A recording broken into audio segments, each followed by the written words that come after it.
akibatul mukadzibin, bagaimana kesudahan hidup orang-orang yang mendustakan utusan-utusan Allah, Rasul-Rasul Allah.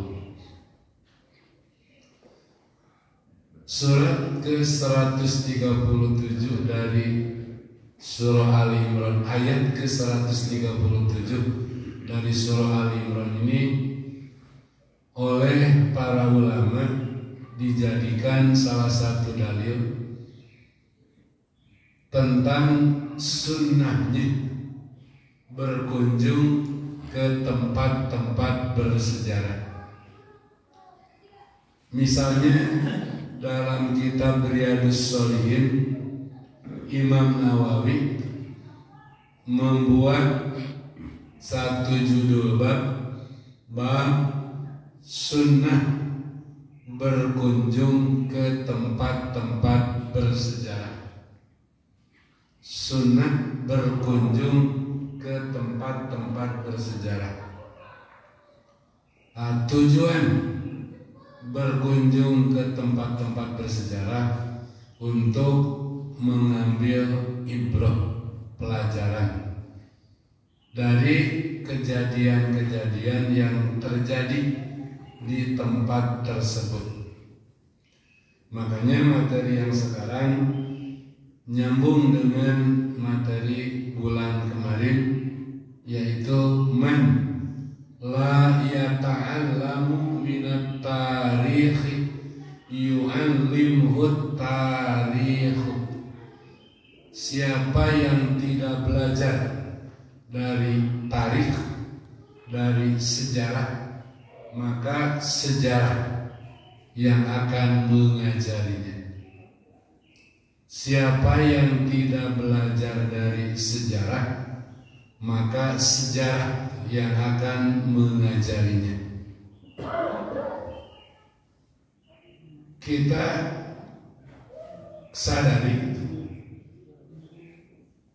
dari umat Rasulullah saja, kita ini generasi ke berapa puluh, kalau ratus, generasi ke berapa ratus. Kalau dihitung dari almanak Hijriah sekarang 1444. Kalau umat Rasulullah umurnya rata-rata antara 60 sampai 70. Kalau dalam kitab Sahih Bukhari diibaratkan umur umatku ibarat waktu dari asar ke maghrib. Jadi umur umat Rasulullah ibarat waktu dari asar ke maghrib. Umur umat Nasrani ibarat waktu dari duhur ke asar. Umur umat Yahudi ibarat waktu dari subuh ke duhur. Subuh ke duhur sabar aja Mbak? Genap. Duhur ke asar kurang lebih 3 jam. Dari asar ke maghrib sami 3 jam. Umur umatku ibarat waktu dari asar ke maghrib. Jadi kita berada di kampung dunia ini tidak lama, hanya 3 jam. Tapi bertahan. Makanya di antara bapak ibu yang hadir sudah banyak yang dekat ke maghrib. Sebentar lagi terbenam. Sebentar lagi terbenam. Itulah sebabnya di Riyadhus Shalihin ada bahasan bab dianjurkan untuk banyak beramal soleh, lebih-lebih di usia lanjut. Jadi bab anjuran untuk banyak beramal soleh, lebih-lebih di usia lanjut. Banyak beramal soleh itu dianjurkan bukan ketika usia lanjut, lebih ditekankan ketika usia lanjut. Itulah sebabnya ada ajaran dari Rasulullah berupa zikir yang beliau sering baca di saat usia beliau sudah lanjut dan menjelang berakhir, yaitu zikir subhanallah wa bihamdihi astaghfirullah wa atubu ilaihi. Apa Bu? Nah begitu, pantas kalian maghrib. Zikirnya, redaksinya Bapak Ibu tidak sulit, mudah. Subhanallah, panapal Bapak Ibu subhanallah. Wa bihamdihi, apa wa bihamdihi? Astaghfirullah, apa astaghfirullah? Wa atubu ilaihi. Tuh, wa atubu ilaihi apa? Merangkainya subhanallahi wa bihamdihi astaghfirullah wa atubu ilaihi. Subhanallah wa bihamdihi astaghfirullah wa atubu ilaihi. Itu hadisnya riwayat Muslim. Tadi saat Rasulullah usianya semakin lanjut, beliau banyak berzikir dengan zikir tersebut. Subhanallah, maha suci Allah, wa bihamdihi, dan dengan memujinya. Astagfirullah, aku memohon ampunan kepada Allah. Wa atubu ilaihi, dan aku bertaubat kepadanya. Sampai Aisyah bertanya kepada beliau, akhir-akhir ini aku melihat engkau banyak berzikir dengan zikir subhanallah wa bihamdihi astagfirullah wa atubu ilaihi, wahai Rasulullah. Rasulullah menjawab, aku diberitahu ajalku sudah dekat. Aku diberitahu ajalku sudah dekat. Nah, oleh Imam Nawawi dalam kitab Riyadhus Shalihin dipikirkan, bagi yang sudah dekat ajal harus lebih banyak berzikir, mengingat Allah. Nah, yang dekat ajal itu tandanya apa? Lanjut usia. Walaupun ada yang meninggal sebelum usia lanjut, tapi yang lanjut usia pasti mau, Pak. Yang sudah lanjut usia. Kalau yang belum lanjut kan mungkin sampai ke lanjut usia, mungkin tidak. Jadi masih ada harapan. Tapi yang sudah lanjut usia itu mah nunggu apa lagi, kecuali banyak mengingat Allah. Dari penjelasan umur umat Rasulullah berkisar antara 60-70, diukur dari asar ke maghrib itu rata-rata. Sahabat Rasulullah sendiri 63 tahun Hijriah. Sahabat-sahabat beliau itu berkisar antara 60-70. Hanya sahabat Anas bin Malik yang terkenal usianya panjang sampai 115 tahun. Anas yang usianya sampai 115 tahun. Itu juga berkah doa Rasulullah. Rasulullah mendoakan Anas supaya dipanjangkan umurnya, dibanyakan harta kekayaannya, dan dibanyakan anak keturunannya. Makanya Anas bin Malik hidup sampai zaman pemerintahan Marwan, Abdul Malik bin Marwan bin Yazid bin Muawiyah. Abdul Malik bin Marwan bin Yazid bin Muawiyah bin Abu Sufyan. Padahal Anas sejaman dengan Abu Sufyan. Berapa generasi? Ya, karena sampai 100 tahun lebih, 115 tahun. Nah, berangkat dari tadi usia umat Rasulullah yang rata-rata 60-70, sekarang Hijriah 1444. Berarti kita sudah ada di generasi ke 200 tahun dari Rasulullah, dari umat Rasulullah. Tak apalagi kalau kita merujuk lebih jauh ke umat-umat terdahulu. Qad kholat, sungguh telah berlalu, sunanun, perjalanan hidup orang-orang sebelum kamu.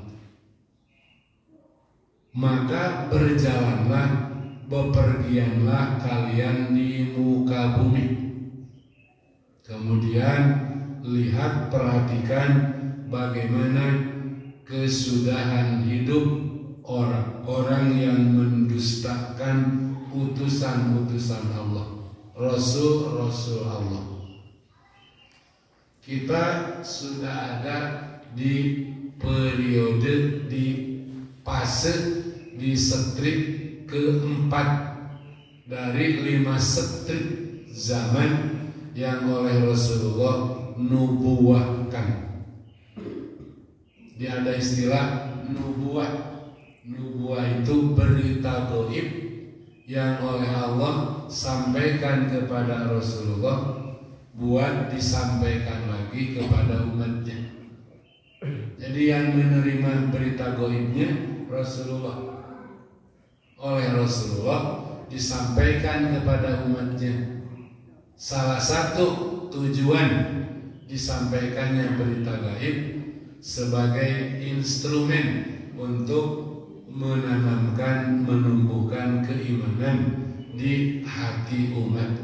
Diberitakanlah berita-berita gaib seperti tentang fase kehidupan oleh beliau sudah dinubuatkan, sudah diberitakan bahwa umur umat Rasulullah tidak akan lebih dari 5 fase nubuah.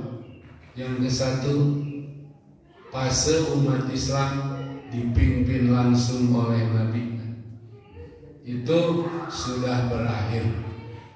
Berapa tahun? 23 tahun dibagi 2 periode, Makkah dan Madinah. Fase nubuah sudah berakhir tahun 11 Hijriah. Fase kedua, fase khilafan ala min hajin nubuah. Ketika fase pertama sudah berakhir, masuk fase kedua umat Islam setelah Nabi meninggal. Sekarang dipimpin oleh pengganti Nabi, namanya khalifah. Fase dipimpin oleh Nabi sudah berakhir 23 tahun. Sekarang umat Islam fase dipimpin oleh pengganti Nabi. Itu berlangsung lebih lama, 30 tahun. 4 khalifah, Abu Bakar, Umar, Utsman, Ali, masing-masing beda Abu Bakar 2 tahun 3 bulan, Umar 10 tahun, Utsman 13 tahun, Ali 5 tahun. Keseluruhan 30 tahun.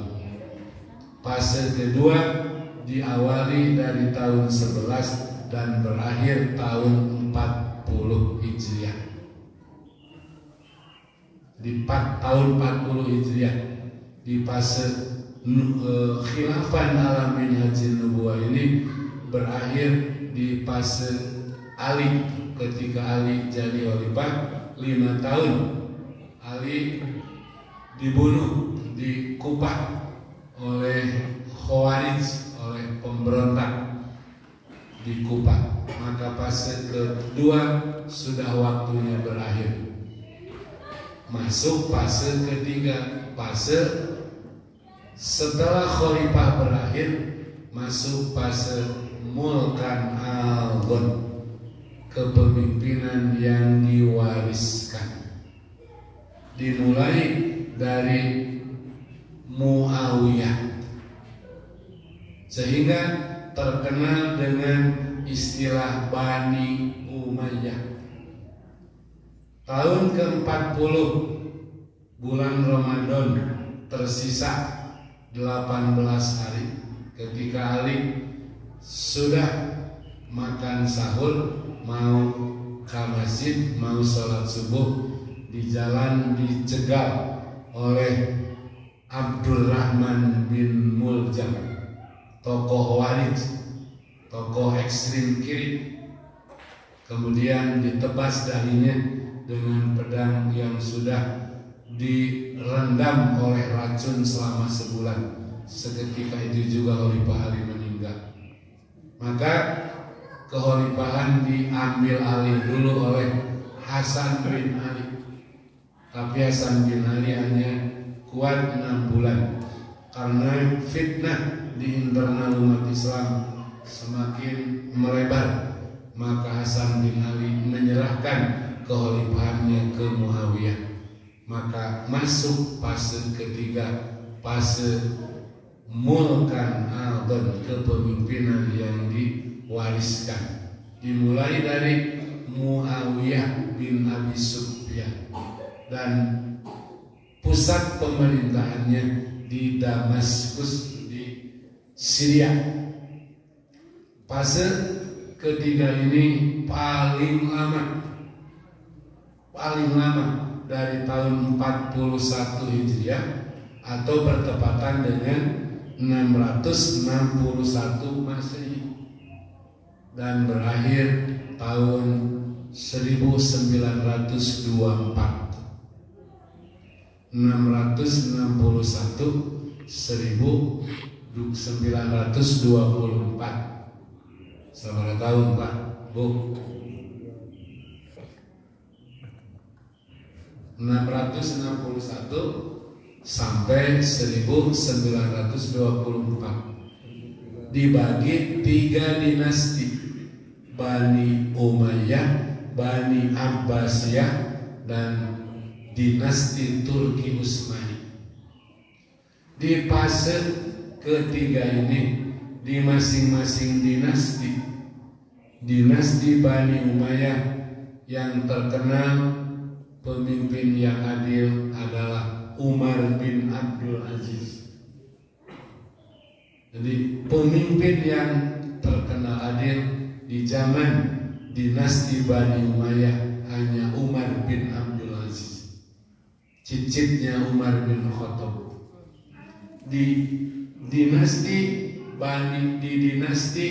Bani Abbasiyah yang terkenal adil pemimpinnya Harun ar-Rasyid, Khalifah Harun ar-Rasyid. Sementara di dinasti Turki Utsmani yang terkenal tuh adil dalam kepemimpinannya adalah Salahuddin al-Ayyubi dan Muhammad al-Fatih. Sementara pemimpin-pemimpin yang lainnya terkenal dengan kezalimannya, bukan keadilannya. Maka fase ke-3 berakhir tahun 1924 dan Di waktu itu Sultan Abdul Majid II itu digulingkan oleh Mustafa Kamal Atatürk. Sejak itu fase ketiga berakhir, kurang lebih 1263 tahun. Di fase ketiga ini paling lama, 1263 tahun. Hari ini kita berada di fase keempat, sejak tahun 1924 sampai 2023, yaitu mulkan jabriyatan, pemimpin yang diktator, yang otoriter, yang durhaka. Terus sabar tahun Pak? 1924 akhirnya 22 kene. 22 kene. Terus sabar tahun? 98 tahun. Di 2 tahun dari 100 tahun. 2024. Tadi setiap penghujung 100 tahun, ketika agama sudah ada di ambang kehancuran, bakal muncul seorang mujaddid, pembaharu agama. Jadi kita sedang ada di fase keempat. Di fase inilah fase yang penuh dengan fitnah, fase yang penuh dengan huru hara. Dan di fase keempat ini bakal muncul Dajjal. Sekarang Dajjal belum muncul, tapi sudah banyak tuh para juru kompanye Dajjal. Tim suksesi Dajjal yang sudah ada. Makanya insya Allah untuk materi berikutnya tentang nubuah akhir zaman, kita harus paham eskatologi akhir zaman, ilmu tentang akhir zaman, di mana para sahabat begitu serius, begitu semangat memahami akhir zaman, khawatir teralami.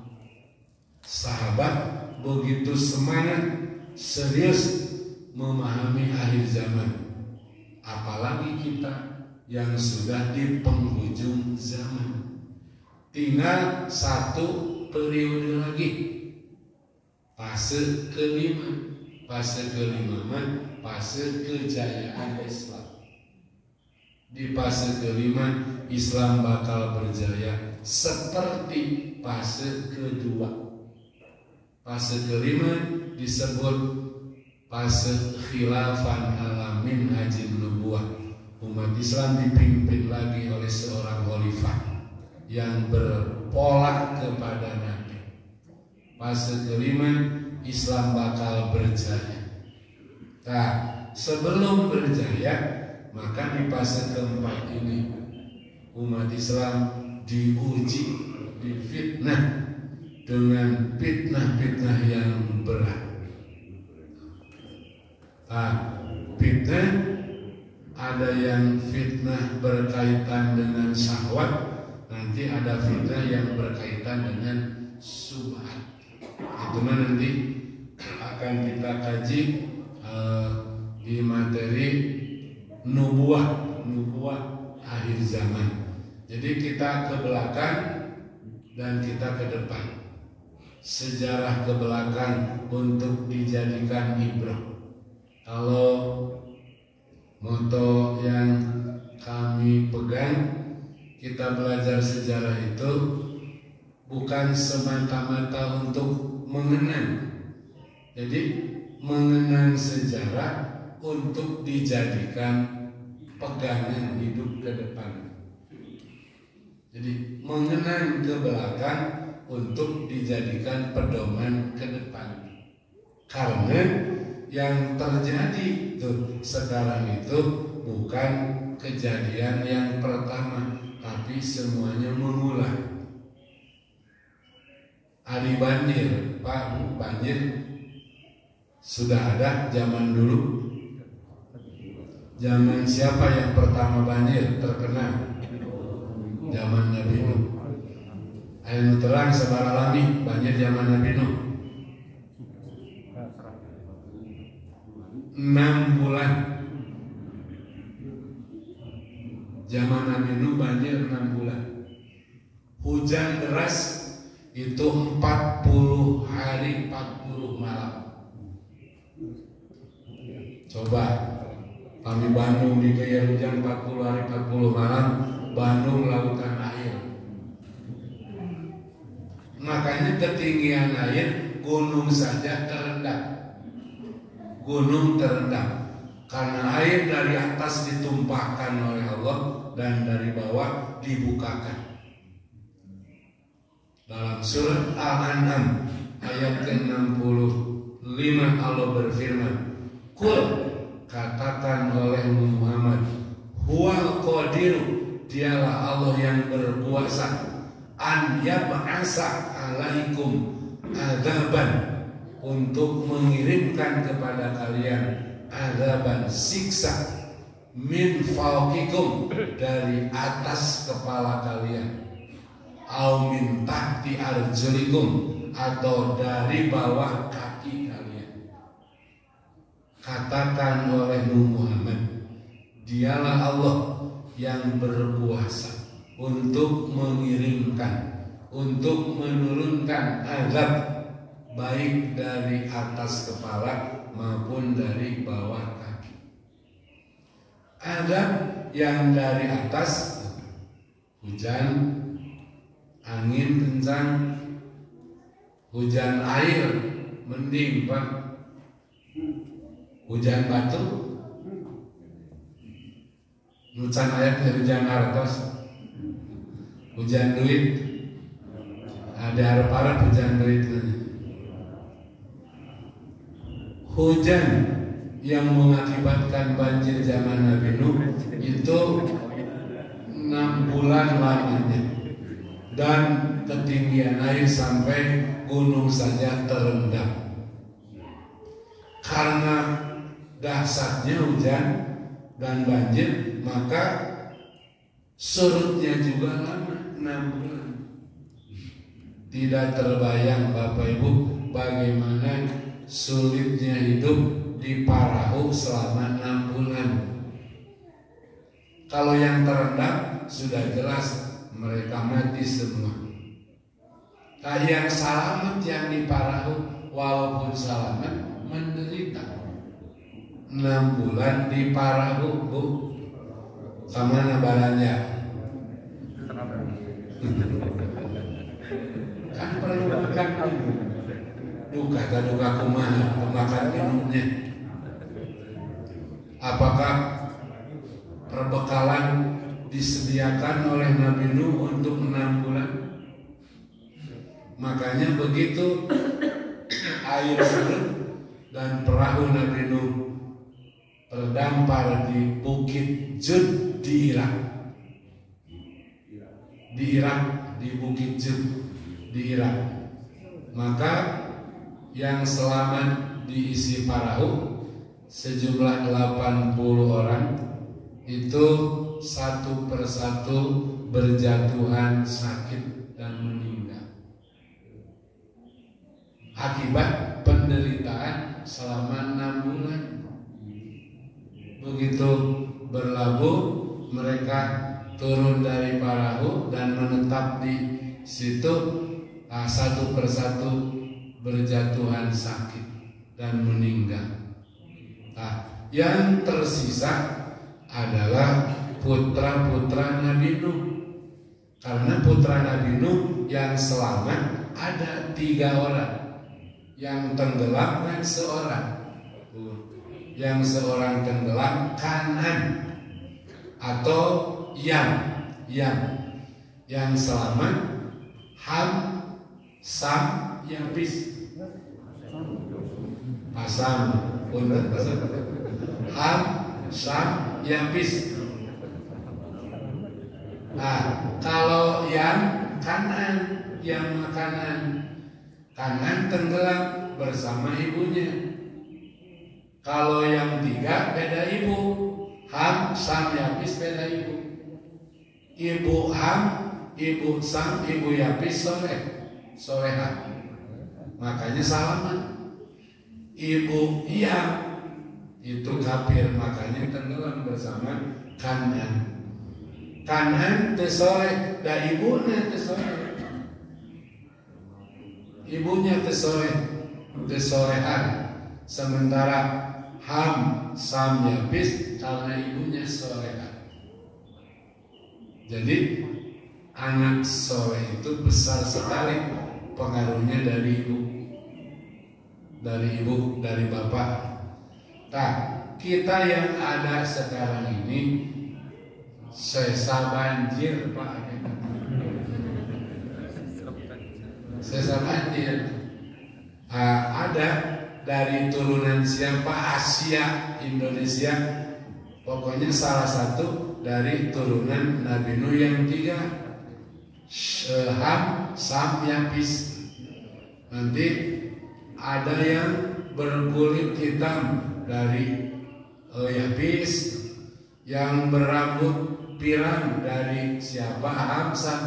Nah, yang Indonesia, yang Asia dari siapa? Ada itunya apa, garis keturunannya. Semuanya merujuk ke salah satu dari 3 putra Nabi Nuh yang selamat tadi. Tuh, jadi banjir bukan kejadian pertama. Belum ada cerita banjir yang dahsyatnya mendekati zaman Nabi Nuh. Di Bandung, Pak Bu, yang suka banjir di Kabupaten Balenda, sabara lama Pak Bu? Kata orang Balenda paling lama 2 mingguan. 2 mingguan. Pak Sekda sebarat bulan 2 mingguan. 2 minggu teh menderita, tapi binan 2 minggu tiap hujan menderita 2 minggu, apalagi genep bulan.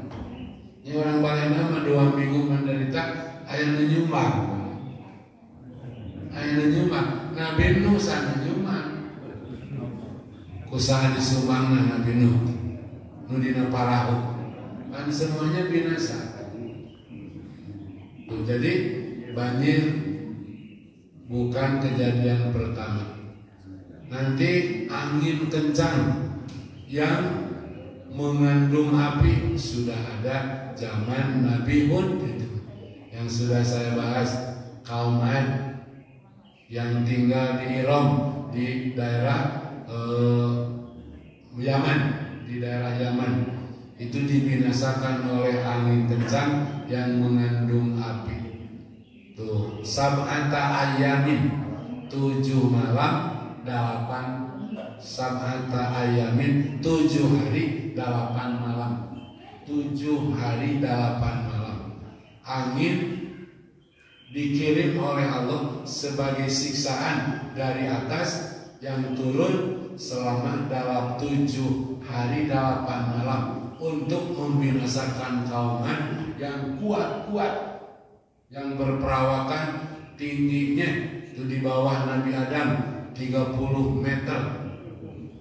Kaum Ad kalau turun 2 meter 28 meter. Yang gedenya segede masih dia. Yang untuk dibinasakan harus dengan angin yang kuat.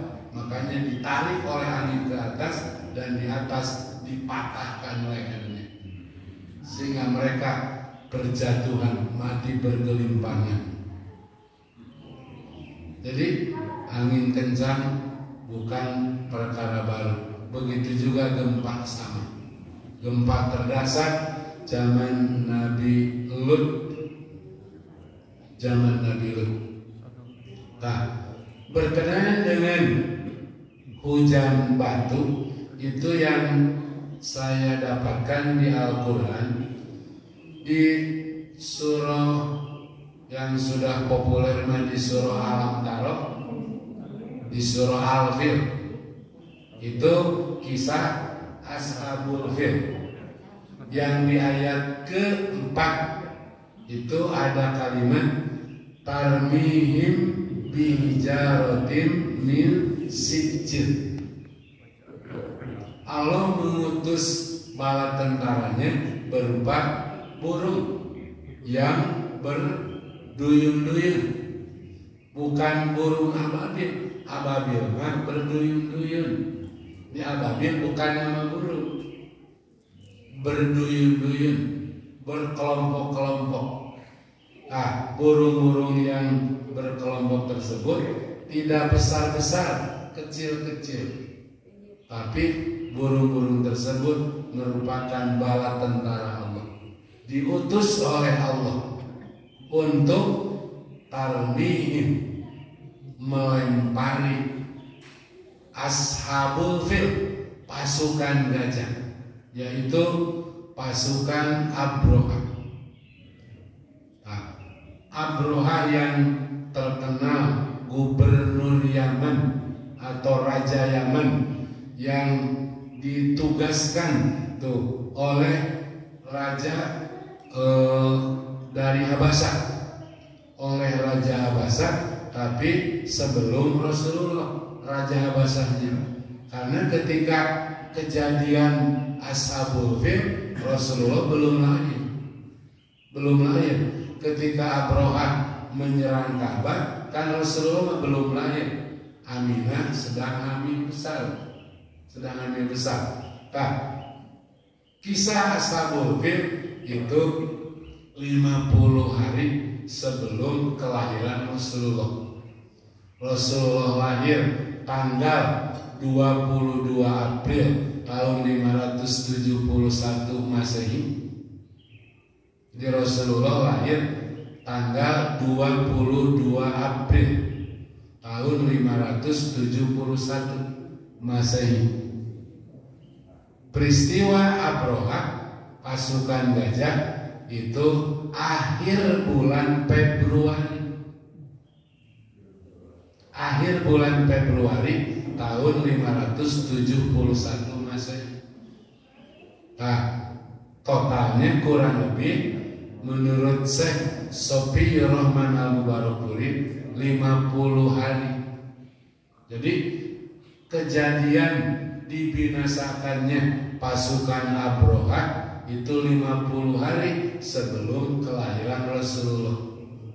Ketika Abroha dengan pedek itu bisa menghancurkan Ka'bah melalui pasukannya, yang diantar di kalangan para ahli sejarah berbeda pendapat mengenai jumlah. Ada yang menyebutkan pasukan Abroha itu 6.000 pasukan, tapi tidak semuanya berkendaraan gajah, hanya para tentara-tentara intinya saja yang pasukan berkendaraan gajah. Yang ada pasukan infanterinya, ada kavalerinya, ada infanterinya. Untuk menggagalkan, mencegah tuh niat jahat Abroha, bagi Allah mudah, hanya mengutus arsala alaihim toeron ababil.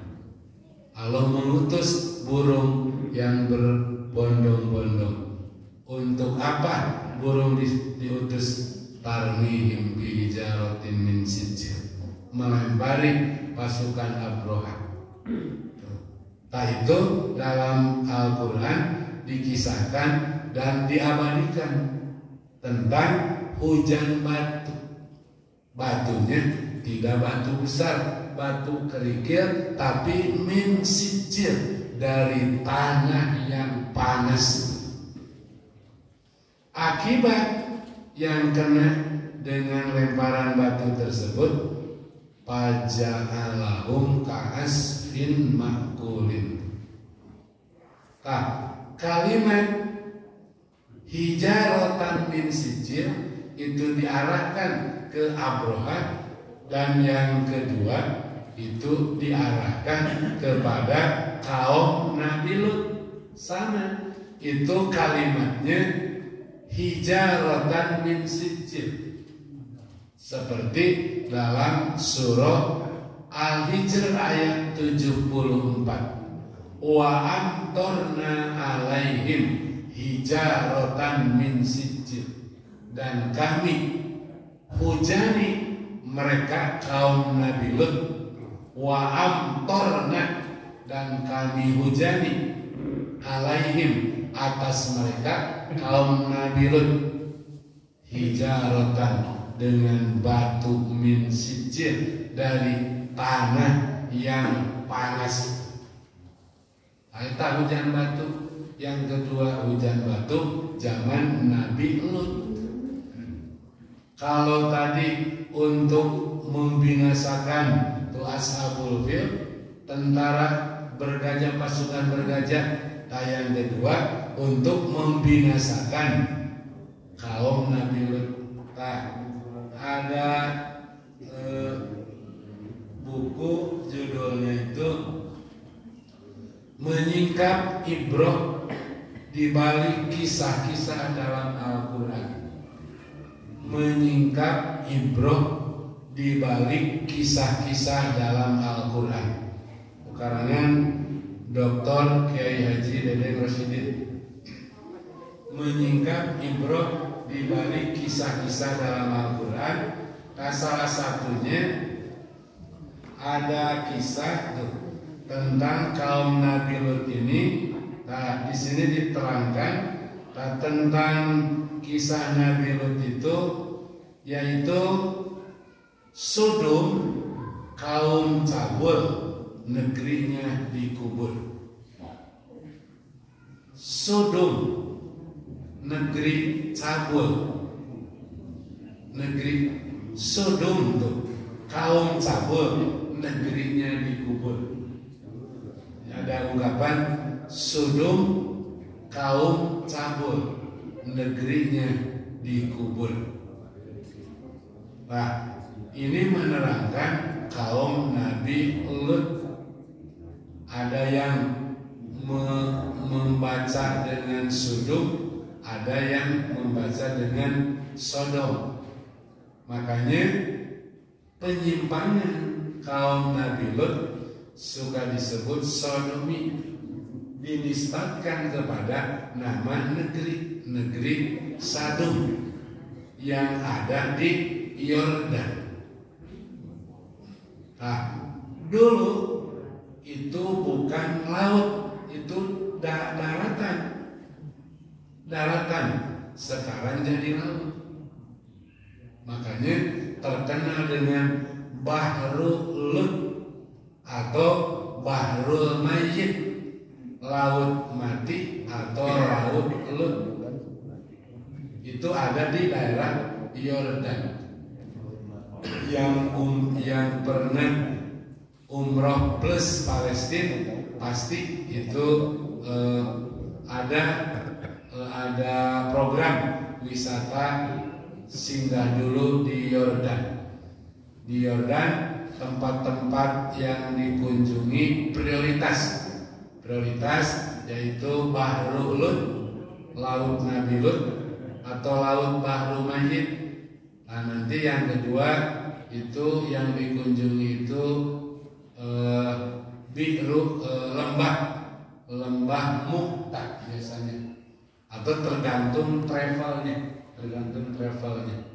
Kalau Bahrul Lut pasti, karena para jamaah umroh itu ditempatkan di hotel yang dekat dengan Bahrul Lut, laut Nabi Lut atau laut mati. Dan laut mati itu kehidupannya hanya dari pagi sampai asar. Sudah asar sepi, apalagi malam sepi, tidak ada kehidupan. Dan hotel pun yang ada cuma 2 hotel. Itu untuk menyediakan para wisatawan. Nah, Pak Sofyan tos ke Palestina, sama tos Zimburing tahun 2018 ke Qadarullah ke umroh plus Palestina, wisata sejarah ke Palestina, mengenang ke belakang dan mengenang ke depan. Palestina ada sejarah ke belakang, dan ada sejarah ke depan. Guha Ashabul Kahfi itu ada di Yordan. Ashabul Kahfi. Nah, Laut Lut. Saya bertanya kepada tour leader, tolong tunjukkan di mana letaknya kota Sodom. Nah, tour leader menjawab, wallahu a'lam. Kalau tour leader itu orang Yordan asli tapi pintar bahasa Indonesia. Saya nanya, tahu fasih bahasa Indonesia bagaimana? Kursus di Surabaya 3 bulan. Di kursus bahasa Indonesia mah cepat 3 bulan. Sengaja kursus di Surabaya 3 bulan untuk jadi profesi tour leader. Tour leader. Nah, itu kan seorang $5. Kalau misalnya ngantar ke mana sekali berangkat seorang $5. Kalau sabos ada berapa puluh orang kan lumayan. Jadi kursus ke Indonesia di Surabaya 3 bulan khusus untuk bekerja sebagai tour leader. Nah, makanya bahasa Indonesianya. Nah, kita nanya di mana letaknya kota Sodom. Wallahu a'lam. Saya tidak tahu. Nah, secara keseluruhan Laut Mati itu dulunya mah bukan laut, bukan danau, daratan. Di kemudian hari oleh Allah dijadikan semacam danau laut. Sama seperti di Mesir. Di Mesir ada Bahru Korun, Laut Korun.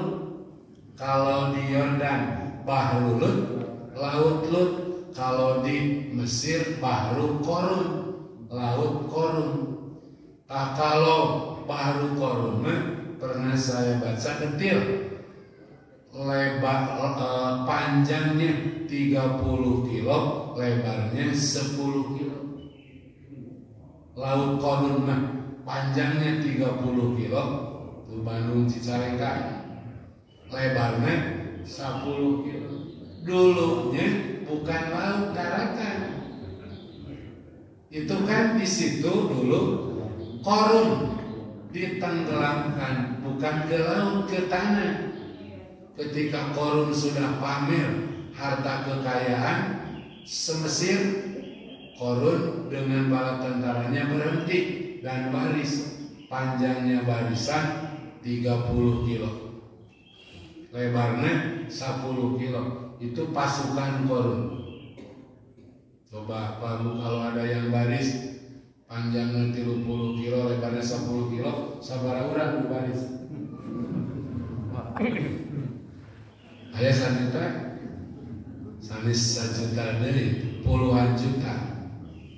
Tentara korun lebih banyak dari Fir'aun, lebih banyak.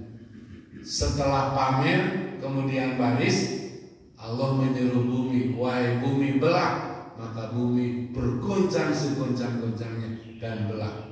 Telan korun beserta tentaranya, beserta harta kekayaannya. Setelah ditelan, Allah menyuruh bumi, wahai bumi nutup. Bumi nutup lagi. Jadi yang mau nyari harta karun kedah ke Mesir.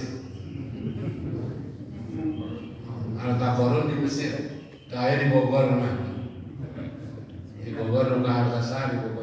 Di Mesir, di daerah yang terkenal dengan tadi Bahru Korun.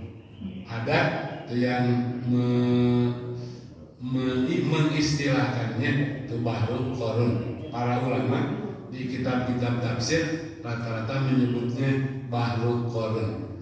Ada yang menyebutkan Laut Al-Fayyum. Laut Al-Fayyum 90 km dari ibu kota Mesir. Dari Kairo 90 km. Nah, Bahru Korun di Mesir, di Yordan Bahru Lut. Apa yang menyebabkan tuh kaum Nabi Lut diadab?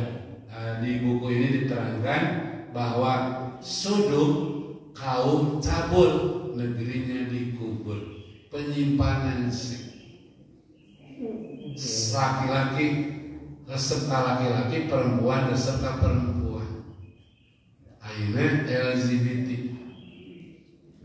Maka untuk mengingatkan orang Sodom, Allah mengutus Nabi Lut.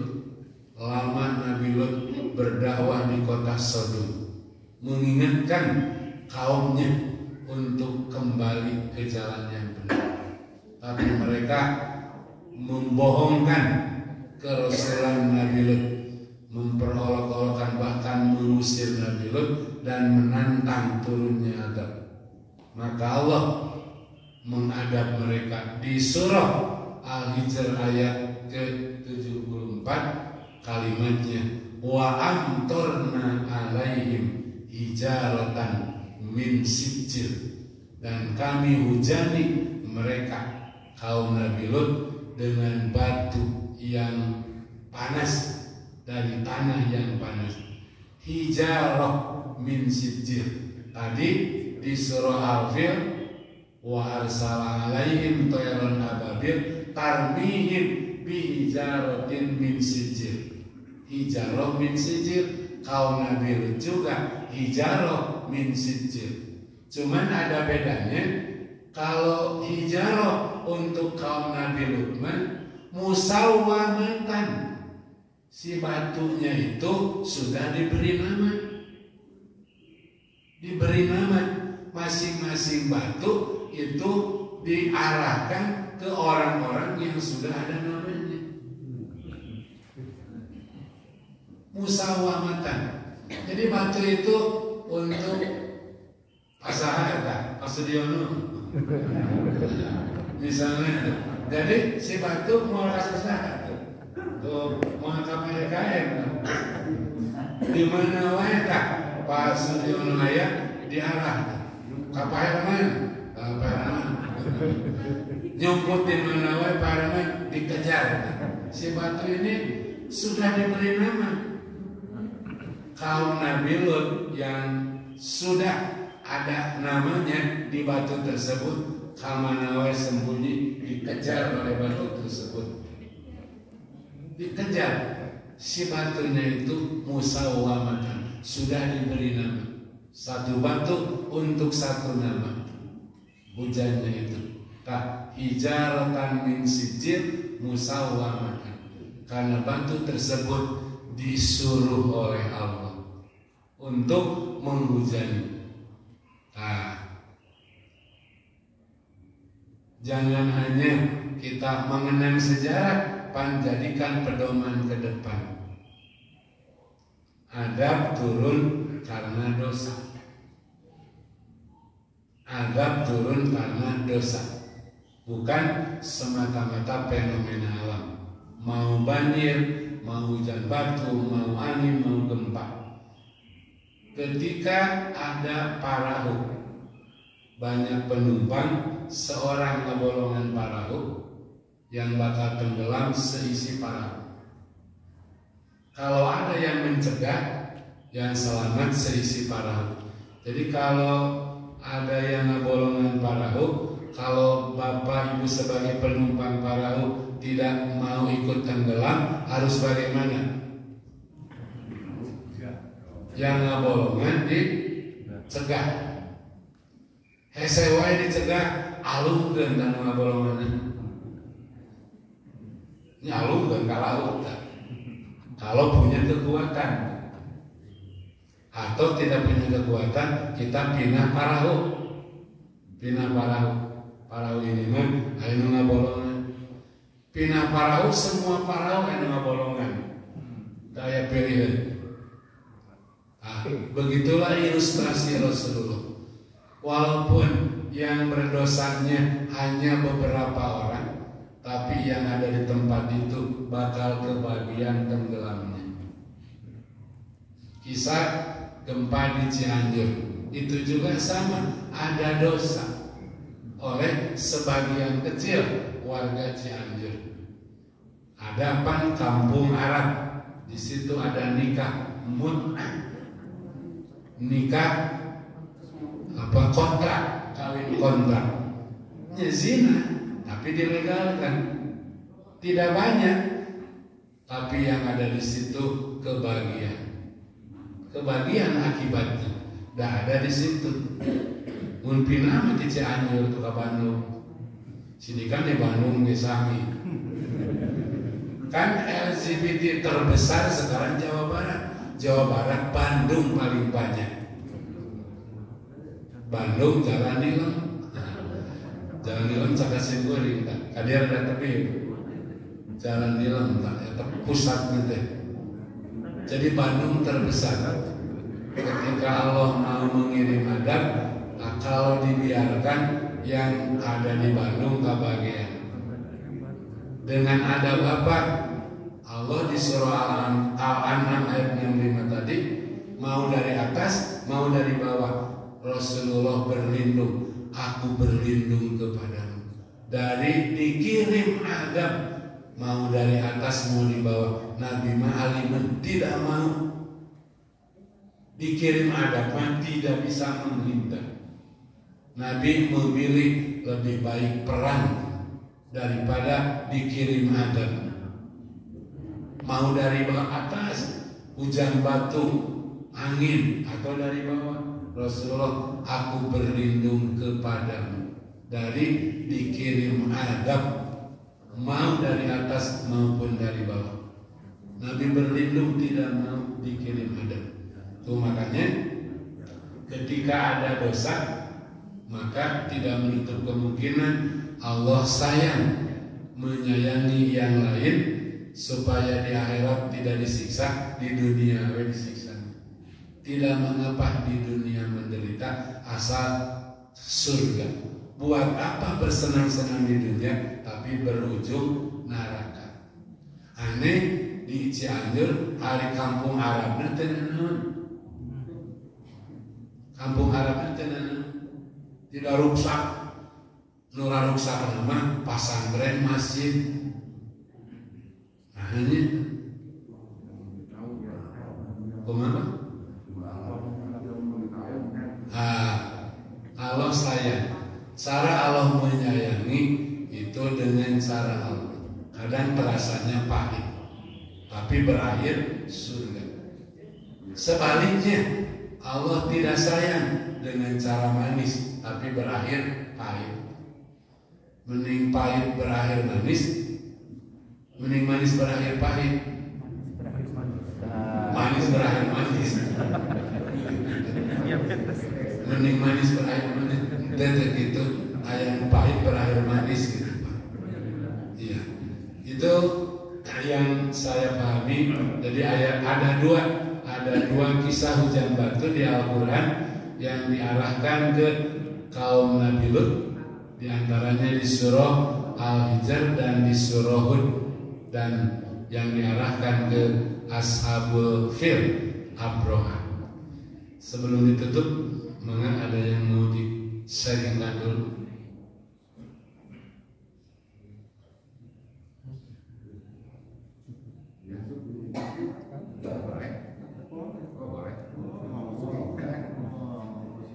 Seperti kita tahu bahwa Nabi Lut itu seangkatan dengan Nabi Ibrahim. Jadi dalam hal ini Nabi Lut itu hanya per kasus, hanya kasus ini aja berbeda dengan Nabi Ibrahim tentang pentauhidan umat. Sampai kalau Nabi Ibrahim kan sampai ke Mesir segala macam. Tapi Nabi Lut itu ceritanya hanya di Sodom, setelah itu nggak ada lagi ceritanya. Apa hanya itu saja? Jadi itu tugas Nabi Lut itu. Ya. Kan dalam hadis dikatakan setiap Nabi itu diutus untuk umatnya. Wa bu'istu kafatan linnas, dan aku diutus untuk semua manusia. Kalau nabi-nabi sebelumnya mah itu kan khusus untuk satu umat. Nabi Ibrahim juga itu kan sebetulnya mah Nabi Lut dan Nabi Ibrahim itu paman dan keponakan. Nabi Lut itu keponakan Nabi Ibrahim, Lut bin Haran. Haran itu kakak Nabi Ibrahim. Nabi Lut, kalau Nabi Ibrahim ditugaskan di Irak, di Babilonia, ke Palestina itu hijrah ke Mesir dulu, kemudian ke Palestina. Kalau Nabi Lut ditugaskan oleh Allah memang khusus di kota Yordan, di negeri Yordan, di kota Sodom.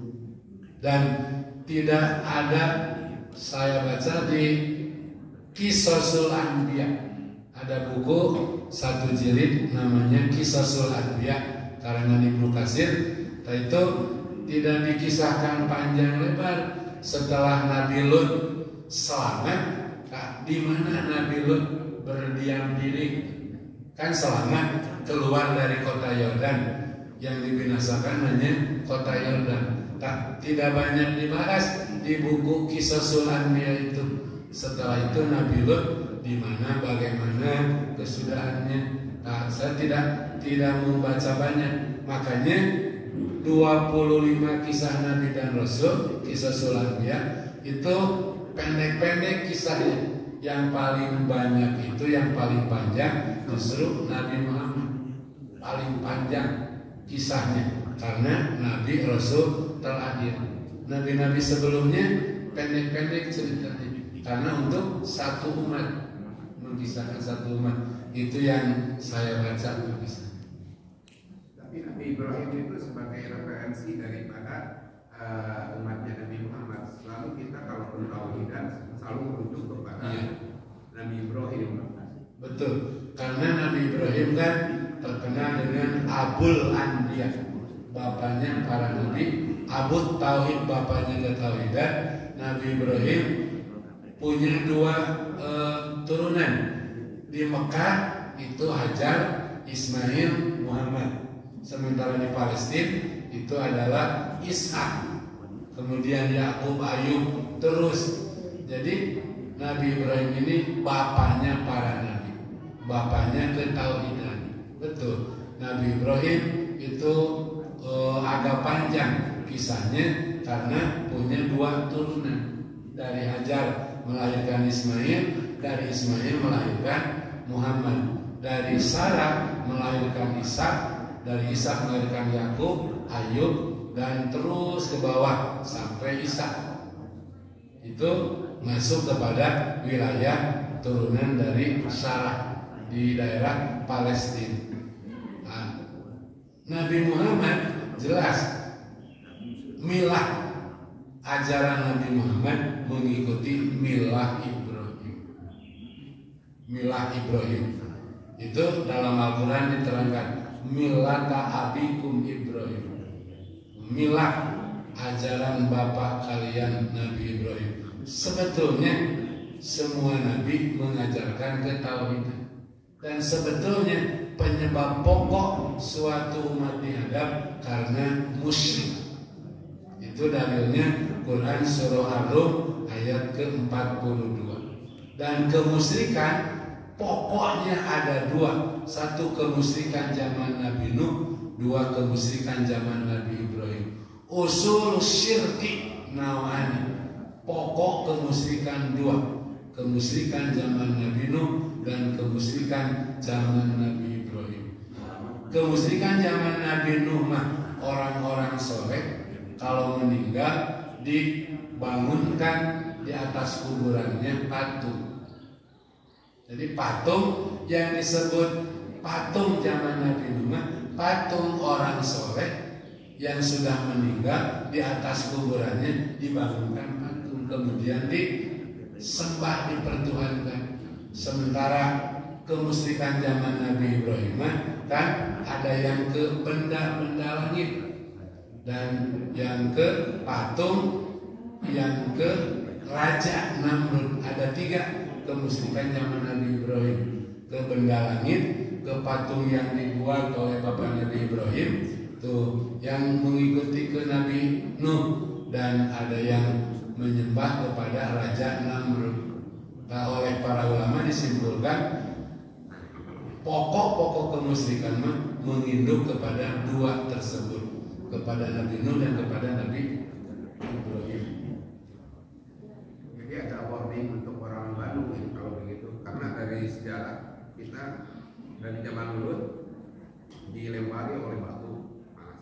Nah di zaman di kota Pompei di Itali itu sama penyimpangan seks juga, dan itu di batu juga, batu panas juga. Nah ini orang Bandung siap-siap aja di jadi batu.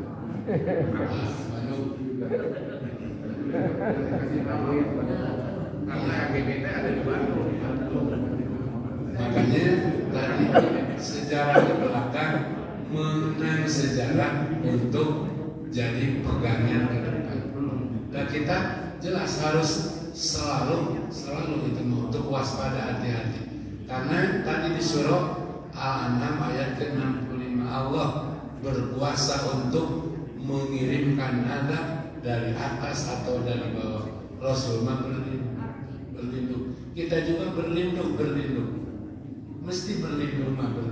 Tapi ketika Allah menurunkan karena sudah yang melakukan dosanya tidak menghiraukan, tidak mau diingatkan, ya kita mulai di Bandung kita bahagia. Tapi walaupun kebagian, asal sudah ada upaya minimal kita berdoa kepada Allah. Kalau punya kekuasaan, ya dialungkan kalau punya kekuasaan. Nah itu hadirin ikhwati iman Bapak Ibu, ya jelas kita belajar sejarah itu kan tadi jangan sampai diajari oleh sejarah. Kita belajar sejarah jangan sampai diajari oleh sejarah. Sementara kali untuk sebuah hari ini dicukupkan sekian dulu. Aku qouli hadza wa astaghfirullah li wa lakum. Rabbana atina fid dunya hasanah wa fil akhirati hasanah wa qina adzabannar. Wassalamualaikum warahmatullahi wabarakatuh.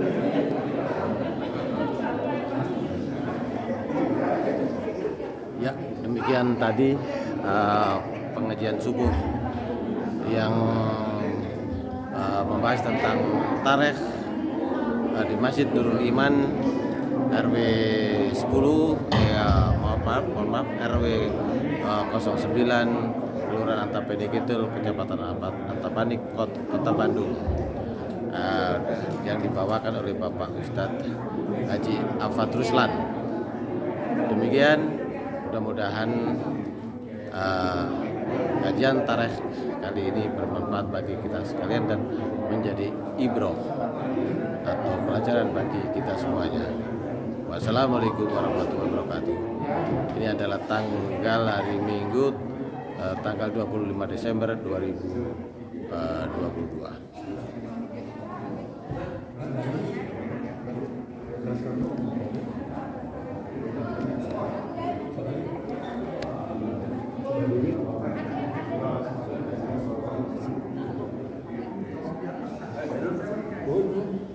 Waalaikumsalam.